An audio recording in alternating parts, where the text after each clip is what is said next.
Welcome to Prime Life. We call it Retirement 2.0. Leave each episode with tips and new ideas to help you navigate retirement in our new age. It's your time. Make it count. This podcast is for educational purposes only. It is not intended as medical, investment, or financial advice. We do not sponsor or endorse any of the individuals, companies, products, or services featured on this podcast. Any statements or opinions expressed are of the individual who makes them. We hope you enjoy the episode. Hello, everyone, and welcome to another episode of the Prime Life Podcast. This is Joseph Katz, and I'm here today with my co-host, Mary. How are you doing, Mary? I feel like I always say the same thing, which is I'm doing really great. And part of that reason is because I'm here with you, Joseph, and we always have an amazing guest, which I'm very excited to introduce. Yes, let's jump right into it and hear who we're going to be talking with today. Absolutely. And even before I introduce her, I love this. I love what she does. I think we can all use help in this area. So let me begin. So today we have Ellen Rothstein. She's a life transition coach, helping people to face the next phase of their lives with a positive outlook. Boy, do I love that. She works with her clients to identify, prioritize, and implement an action plan to move them forward. Ellen, welcome to the Prime Life Podcast. Do tell us a little bit about yourself and why you're coaching.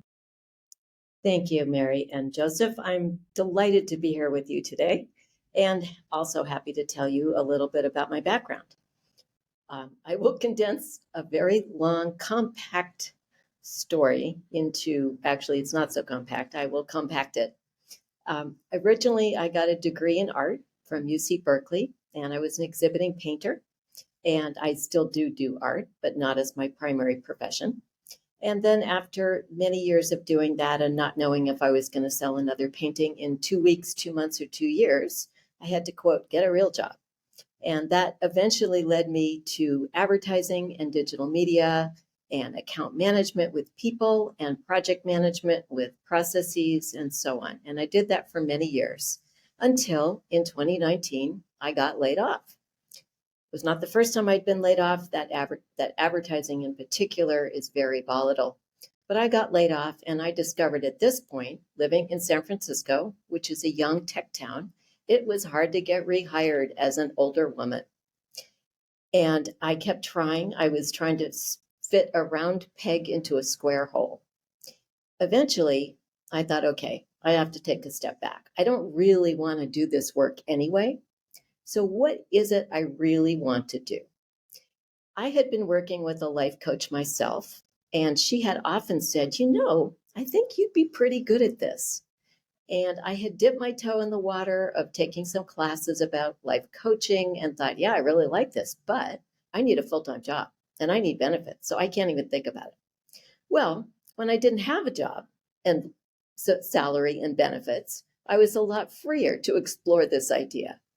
And when I thought long and hard about the parts of my jobs that I had really been successful at and really liked, it's when I was being a liaison between people, between leadership, sales, creatives, clients, being that facilitator. And I realized that's what I want to focus on. And so I got certified as a life coach. And in this life coach program, they wanted us to pick a specialty. And I started out by picking retirement because friends, colleagues, family members are all at that age where they are facing this ginormous transition. I've since opened it up to include more types of transitions because I realized that career issues are transition, whether or not you're retiring, divorce, relationships, empty nest, new baby. There are all kinds of transitions that we all face. And if you're like me, you don't like change, and it's hard. So I have since focused on helping people through this transition phase, whatever it may be. But I have found that a lot of people really need this help around the time that they are facing retirement. couple of thoughts from that introduction.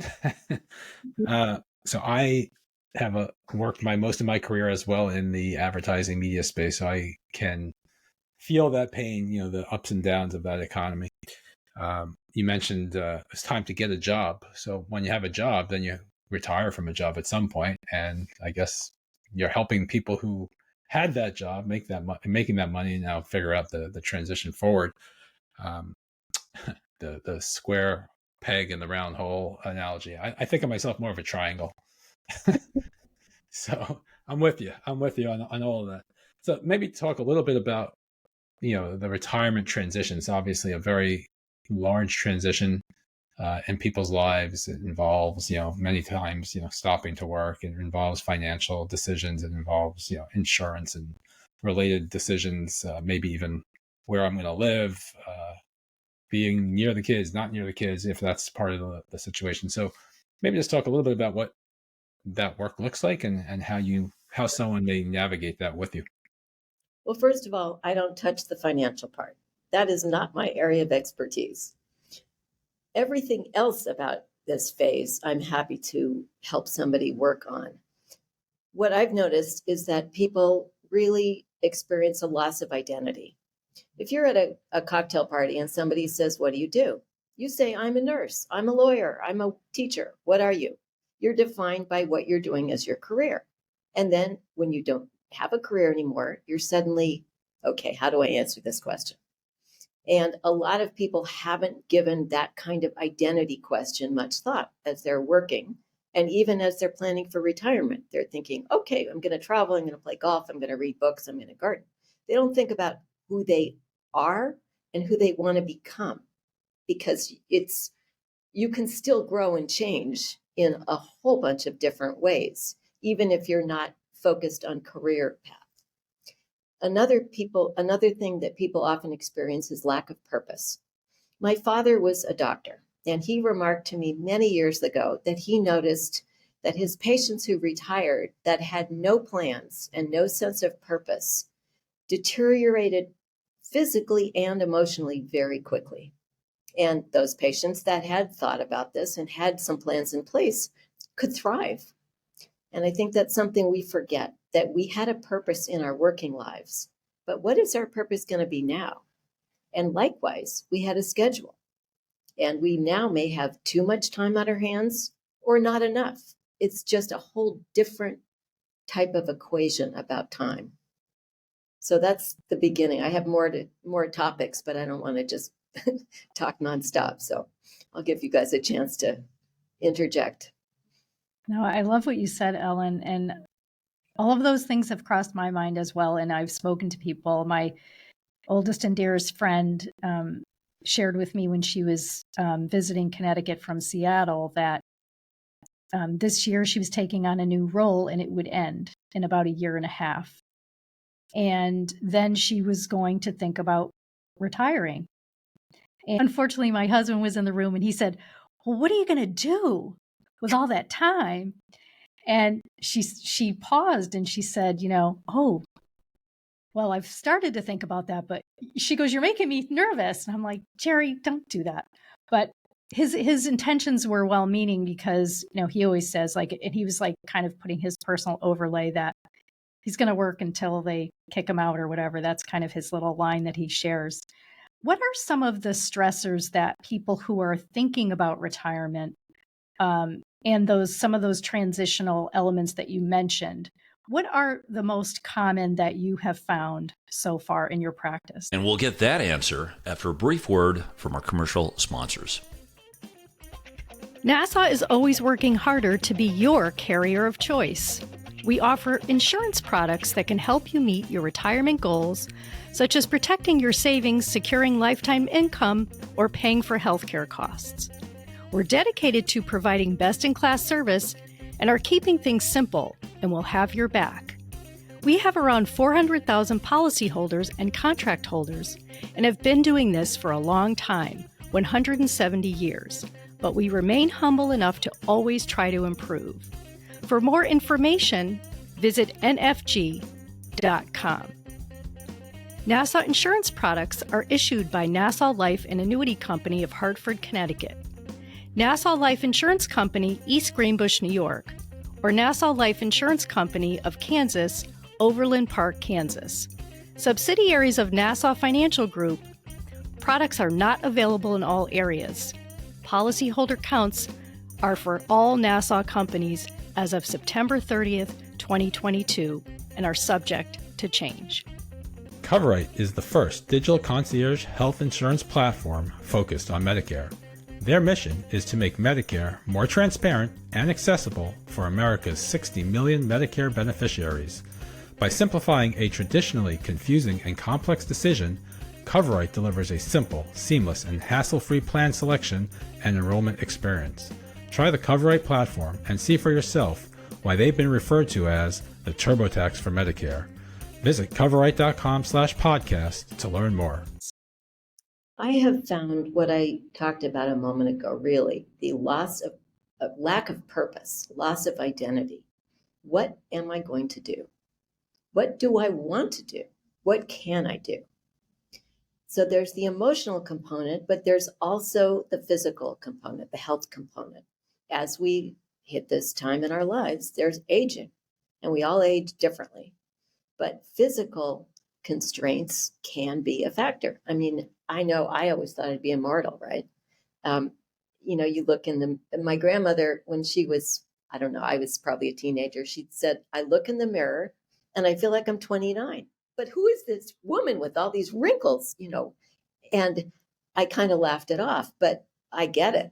As we get to that point in our lives, we're thinking about ourselves differently, especially as we encounter actual physical issues. So physical issues can be a big challenge, but what I'm focused more on, obviously not being the medical profession, is not so much the issues, but how they make us feel about ourselves. We don't want to feel old. We don't want to act old and be old. But if there's a way to make sure we're exercising and make sure that we're attending to the physical part as best we can, it can help support, and vice versa, the emotional part. Because I think one of the most important things we can do is not feel old. Because when we feel old, we're limiting ourselves and we're inviting the deterioration. So a big stressor is not to feel, especially if you have an actual physical issue, to not let it undermine your emotional well-being. A lot of what you said, I would sum up as mindset, right? So, your lack of purpose, or feeling old, or thinking you're old. I had a funny situation just about that the other day. I had a doctor's appointment. He goes, "Oh, you're young." I'm like, "Oh, no one's actually said I'm young." I don't think of myself as old, but I also wasn't thinking of myself as young. I'm in that sort of in between stage. But you were talking about like the question people have to answer, like what do you do for a living, and how that defines who they are. And I know there's lots of books written about these topics and so forth, but the question, what do you do, is sort of a boring question in general. And I think reframing those questions, or when someone asks you that question, figuring out a way to answer it that reframes who you are, versus just trying to fit into that sort of, I have a specific answer to that question, instead of, sort of like what politicians do when you ask them a question, right? They answer what they want to talk about, and right. They just spin it. So, instead of asking that question, I try to ask people something more interesting along the lines of like, what's the highlight of your week? Or like, so, because all you're trying to do is start a conversation, but like what you do for a living is just like, all right, whatever. So I guess, talk a little bit about how do you work with people to make this transition? Is it all through phone conversations? Is it in person? Is it exercises? Is it online, offline? How does this all work? All of the above. And actually, you asked exactly the question I wanted you to ask. I work with people, first of all, I don't care. It can be on the phone, it can be via Zoom or some online platform, or I'd love to work with people in person. It's just a little geographically and physically harder to pull that one off. But whenever possible, that's my preference. Some kind of video platform would be secondary preference, and phone, sure, why not? So that answers that part. But how I actually work with them is help them to step back and think about what is important to them. And I have a values exercise I like to do with them that I took actually from working in the digital media company when we were doing sort of corporate values. And I've adapted the exercise to be a little more personal, obviously. But I think it's important because as you are retiring, for example, you could do so many things. It's kind of overwhelming. People say, "Oh, you should volunteer." Okay, fine. Volunteer where? So that ties back to what is important to that individual person. And obviously, everybody's different. There are no right or wrong answers. It's what does that individual care about? So we talk through this. We also eliminate what they don't want to do. For example, I worked with a client who said she did not want to be babysitter to her grandchildren. It was really clear. Her daughter was kind of expecting that, and she was saying, no, that is not who I want to be. So it's also... Is that an option? I thought that's a requirement for all grandparents. No, I think it's a individual basis. Expectations vary, of course. So it's also about identifying what you don't want to do. So I work with them to get some clarity about what's important, what they know they don't want to do. And we also talk about what factors might be holding them back, what assumptions, what limiting beliefs they have, especially if they're required or choose to move somewhere new that's starting at ground zero. And people may say, "Oh, I can't join a community club because I'm not a joiner." Well, I just pulled that example out of the air, but that may or may not actually be true. That person may benefit from visiting the community center. And there may be ways to unravel those kind of previously held beliefs that may be limiting them in some way. There's lots of emotional and relationship issues, and particularly if they're looking to support from family and friends. Family and friends may not be able to provide the level of support they need, which is why they're professionals like myself. So we work together to figure all of that out. And this can be a very iterative process. And then we start to prioritize. Okay, you love, these 5 things you don't want to. What is most important and what's a must-have, what's nice to have, and then you get into the implement phase. We've done the identify, we've done the prioritize, and then we get into implement. Okay, say we've settled on 3 possible plans. I worked with a client that had burnt out on teaching, and she was trying to figure out what to do next, and she had 3 very divergent ideas. So we broke those down into some research. Okay, what information do you need about this idea that will help you move forward? And so we broke that down.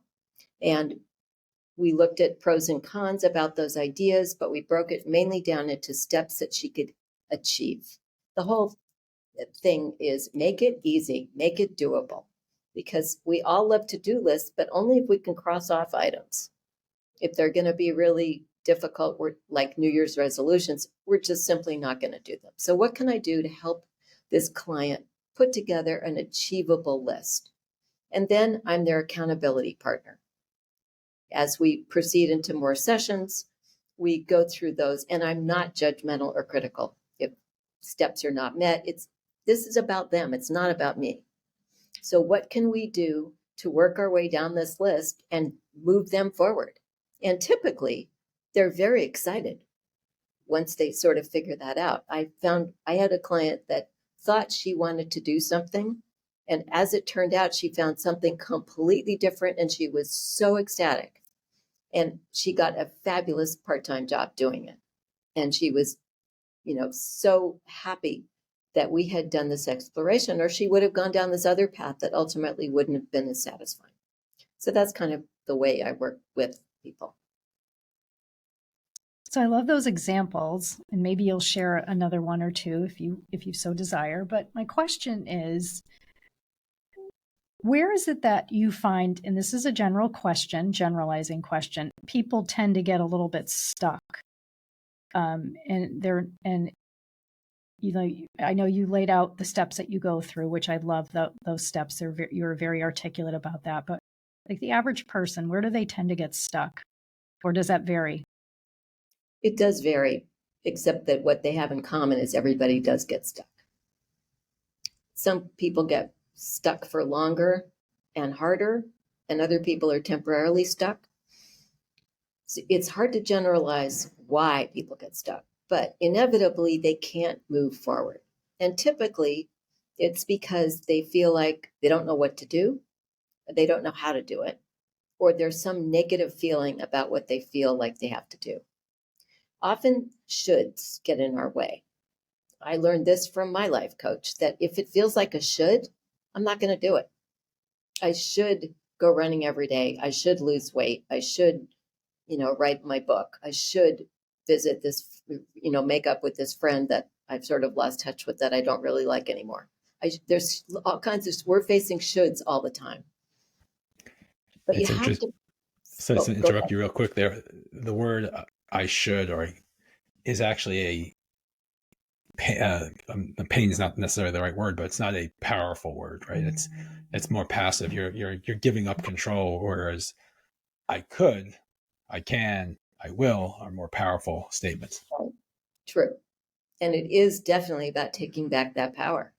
The should is this weight upon your shoulders. But if you want to do something, you don't feel any weight on your shoulders. You're just excited about moving forward and doing it. So yes, it is definitely about you have to look at that should and look at what is making it painful or odious or whatever it may make you feel. And then you're right, you have to take some kind of power back. And maybe what you set out to accomplish changes. It may be still what you need to do, but you need to find a way so that you can empower yourself to do it. Or, as I said, maybe it's something that you really don't have to do quite that way. Maybe there's other ways to achieve the same goal. So the stuck piece is interesting. I like you said, everyone gets stuck at some point. There's a book even called Unstuck, I think is what it's called. So let's just talk about that for a second. You mentioned accountability partner as well. So I know plenty of people that will act as an accountability partner, but they may not be professionally trained. They'll just say, hey, did you do this today? You said you were going to do it today, and you check the box or not.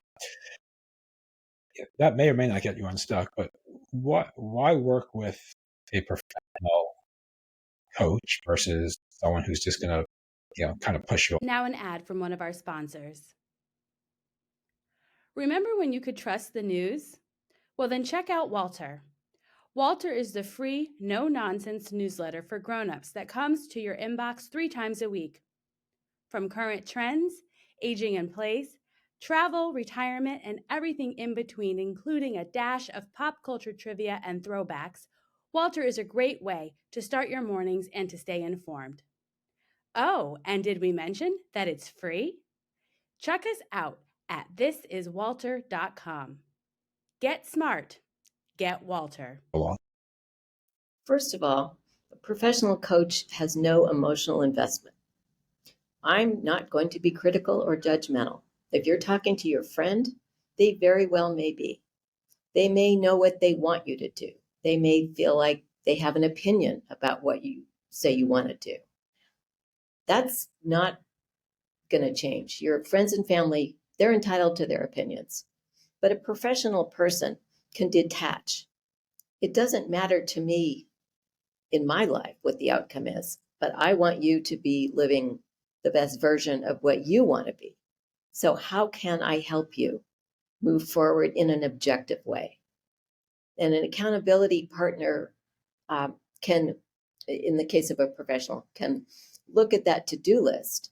And instead of saying, you didn't do that today? Okay, let's move on. We have to unpack why you didn't do it. And coaching is not therapy, so we're not going back into, your past and all that stuff. But we can ask questions, and we know how to listen. That is one of the most key components of a professional, is friends and family want to insert their own opinions. They may listen for sure, but then they can't help themselves. But a professionally trained coach, such as myself, can step back and hear what that person is not saying as much as what they are saying, and intuit and make connections and remember what they said in the past and put things together in a way maybe that person hasn't considered. So the training really does help. I totally agree with you. Well-meaning friends and family, loving that we have them to lean on, but they also have preconceived notions. They've known us for a long time, and they may have some ideas about what we should do, and maybe that's not what we maybe should do. So I love that you brought that point up. In your experience with coaching, Ellen, is there anything that has surprised you? That's a great question, Mary. No one's ever asked me that question before, so I don't have a canned answer by any The question means. is a surprise. Exactly. It was a surprise to me to ask it, but I just felt like asking it for some reason. I'm like, I just want to know. I'm also stalling a bit in answering.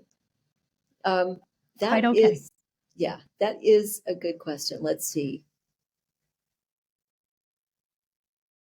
I think, and maybe this isn't really a surprise, but I am surprised sometimes when people have the opportunity to continue and don't. An example is I was working with a woman who she'd been a caregiver for someone, and she had a romantic relationship.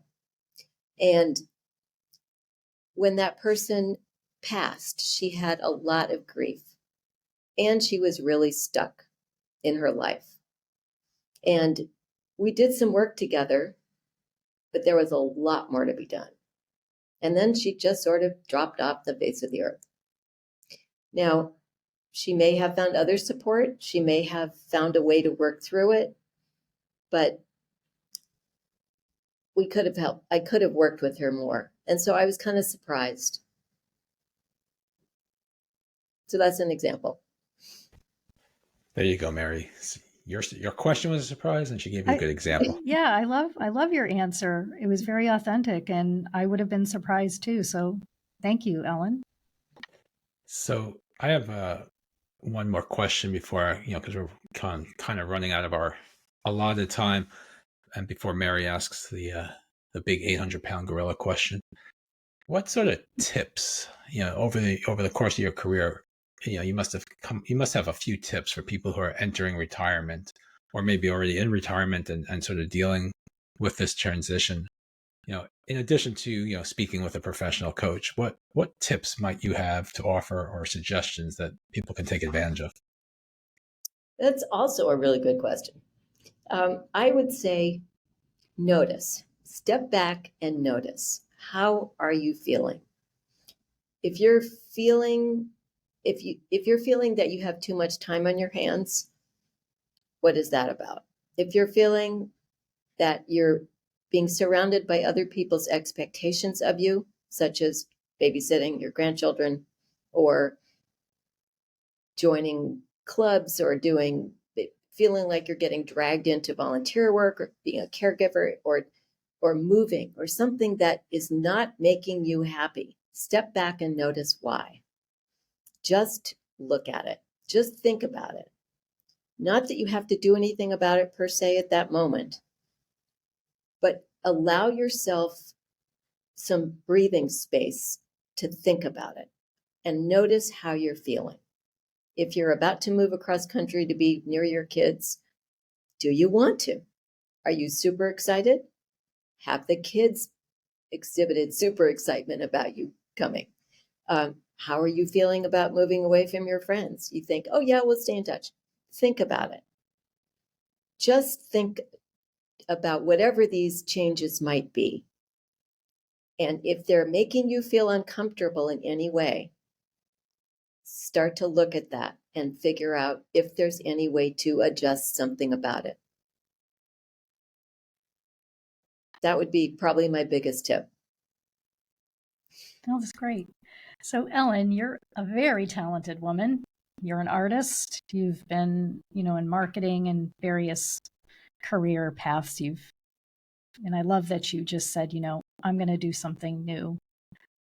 What's your why? Why do you get up every day and choose to be a coach? Because I was taking a walk with a friend quite a few years ago, and this is before I became an actual trained coach, and she was grappling with, she had taken an early retirement package from a large corporation, and she was grappling with, I'm too young to not do anything, but I don't want to work full-time again, but I feel like I should go out and get a full-time job. So we walked and talked a lot, and at the end of which she realized getting a full-time job was not her only option. And we walked a lot, many times after, and she said to me, thank you so much. You really helped me change the course of my life after taking this package. She was really, really stuck and unhappy, and she couldn't give herself permission to do anything differently. So she came back and said on more than one occasion, thank you so much. And I felt so gratified at doing what was so easy for me. It was so natural for me to have this conversation with her. And I felt incredibly satisfied. And I thought, wow, if I can do that for her, I bet there's other people that could benefit as well. And then in turn, I get the satisfaction of knowing that I helped them. Love that. That was great. So, Ellen, appreciate you taking time to chat with Mary and myself, and for all of our listeners to hear your story and to get some of your insights. If someone wants to get in touch with you, what's the best way? And we have all of your contact info, which we'll put into the show notes. So just shout out the one thing you want people to take away if they want. Email. I'm old-fashioned. Email works the best for me. And I'm Ellen, ELLEN, at Ellen, ELLEN, Rothstein, ROTHSTEIN.com. Just shoot me an email.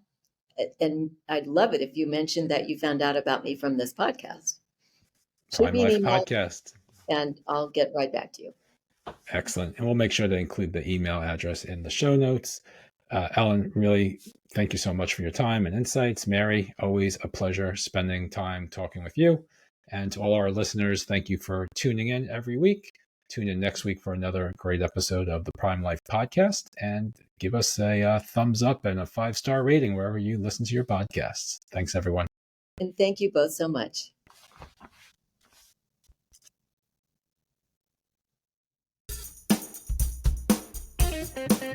Remember to subscribe to the Prime Life Podcast anywhere you find podcasts. You can find all of our episodes, contact information, and more on our website, primelifepodcast.com.